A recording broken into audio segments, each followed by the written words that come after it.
What's going on, y'all? Thanks for checking in with Callie. Please like, subscribe if you haven't already. So, where we are now, the confusion with the Clippers still continues with me. I know some of you in the last video I made, we had some great conversations, back and forth about, what's been going on so far with the Clippers and the Norman Powell trade, which is one of the biggest things that they have going on or had, happened for the team. And I love the conversation back and forth. So let's just keep that going. Let's keep the conversation always live and lit the whole time, because I love it with you guys. And I really appreciate any comment, no matter whether positive or negative. I still appreciate you regardless, just to get that out the way. But what's going on with the Clippers more so for me, it's just I'm really confused by what the Clippers angle is. Now the reports, which have been out for, I'd say, at least a week or so, that they're trying to look into getting Bradley Beal. Bradley Beal is being bought out, or should be bought out, if not already, by the Phoenix Suns. Contract being bought out, and likely the sources are saying, and some of the sites and stuff I'm reading, and some of the sources I know personally are saying that the Clippers are on the list. They're very high on the list of pursuing him, and him possibly joining the Clippers along with a few other teams. I think the Lakers and the Milwaukee Bucks are in the mix too, but I think the Clippers are one of the highest, or if not the highest, on the list right now specifically. So with that being said, I just really don't understand. I mean, me personally, I think Bradley Beal can give you probably about what he scored last year, about 17 points a game, which is very, very good. But I just don't like the fact that Bradley Beal doesn't play any defense. I never liked that. And I've never been a big Bradley Beal guy. I thought he was decent on the Wizards back in the day. But, I mean, he's been very injury prone also. So, I mean, you would bring in a guy who's injury prone, and he's not probably the player he was on the Washington Wizards, possibly scoring wise. Maybe he still has some of that in him, but, just hasn't had the opportunity because he played with the Phoenix Suns, where they had two other stars on there. But he would be coming to a team with the Clippers having two other stars on here, where he would be a very good third guy. I mean, he definitely would make up for Norman Powell. The fact that they let him go, he would make up for him offensively. Yes, I would say he will do that. But at the same time, you can't really count on him as much, because like I said, him being injury prone really takes away the value of who he could be for the Clippers. The Clippers already have, guys on there who are injury prone, so they really don't need to add to that, in my opinion. But I mean, if you're looking at it from a standpoint of them just trying to make moves and go all out and try to get any piece they can to try to, make the season a formidable one, then yeah, I guess Bradley Beal would be a decent, pickup, for the Clippers. I just don't really feel like he would fit with them as well. I feel like he would kind of be in the same situation he was with the Phoenix Suns. I feel like he would be there, but he really wouldn't be much of a factor. And then again, maybe he might be, but I just don't really see the benefit of him long term. I could see a benefit of Bradley Beal short term, which means the regular season. The regular season, I think if he's pretty decent and healthy, I think he can, help them a little bit and maybe help them reach a third or fourth seed. But when the playoffs come, or around that time, I don't know. I just don't see Bradley Beal being an effective piece. I mean, he could prove me wrong if he does come to the Clippers. That would be great if he did. Prove me wrong, because that means he would be a valuable asset for the Clippers, and that can help them possibly get over the top and get over the hump that they haven't been able to get over, in all these years, due to either injury or just a coincidence of how, the game has went for them going against certain teams in the playoffs. So, I'm just not really sold on it. I'm really not. I honestly, now that I think about it more and more, I feel like the Clippers probably should have just kept Norman Powell and not even got John Collins, and just kind of utilize Norman Powell as bait if they really wanted to make a trade for a bigger name player. I mean, and even if you think Bradley Beal's a big name player, that's fine. I still don't think that the Clippers could have got rid of Powell. I feel like they still could have kept him, because you got to understand, the Clippers, they're a good team, but to be a great team, you need balance.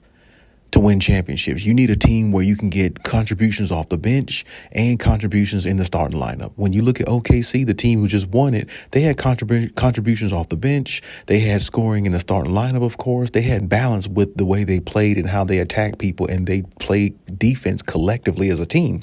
And the Clippers could have been one of those teams to me, because if they would have kept Norman Powell and found a way possibly to get somebody like Bradley Beal, then I think it would be a lot different. It would look a whole lot different, because even if Bradley Beal hypothetically got hurt, you still got a Norman Powell off the bench, or you can insert him in the starting lineup, or however you want to do it, and he can make up for what Bradley Beal does points wise.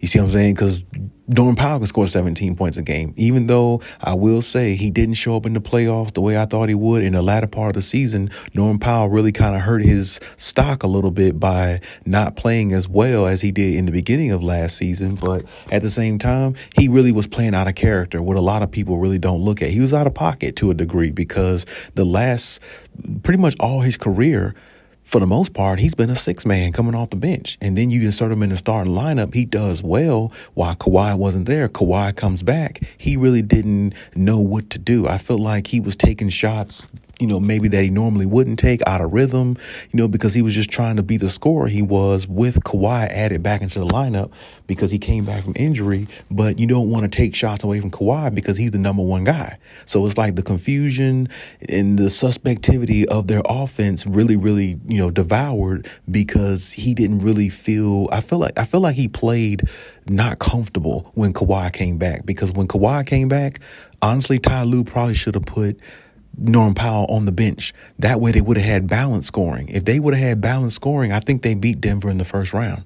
That's just my opinion. So with that being said, that goes down to coaching. That comes down to a lot of those little nuances like that a lot of people might not have talked about. But either way, they don't have Norman Powell now, so you can't really cry over that. But at the same time, I just don't know how good this Bradley Beal situation would really look when you would just have all your firepower in the starting lineup and really no bench that can really supply you points like that. You know what I mean? So that's scary for the Clippers, I would say. But I will say, Brook Lopez is a good additional pickup too. I think that was a huge pickup by the Clippers, honestly. That kind of goes maybe under the radar a little bit, because now you got two substantial big men in the paint, where you got a shot blocker, a rim protector in Beal, who still can rim protect a little bit, averaged like 1.8 blocks last year, and still can give you 15 to 20 points a game if given the opportunity, and he can stretch the floor and shoot three, something Zubac can't do. So they balance. It's so much balance between the two of their big men. One can stretch the floor, one can dominate in the paint, and actually Beal can still actually get his own shot in the paint as well. So that could make them a little bit more dangerous and formidable defensively, and a little bit more offensively, having a weapon like him if he still has something left, which I think he has maybe like 1 or 2 years left in him. But on the flip side of everything, you just got to hope that the Clippers, can make another move or two. I'm hearing a little bit about Chris Paul, which I'm really not big and sold on that either, because he's definitely washed.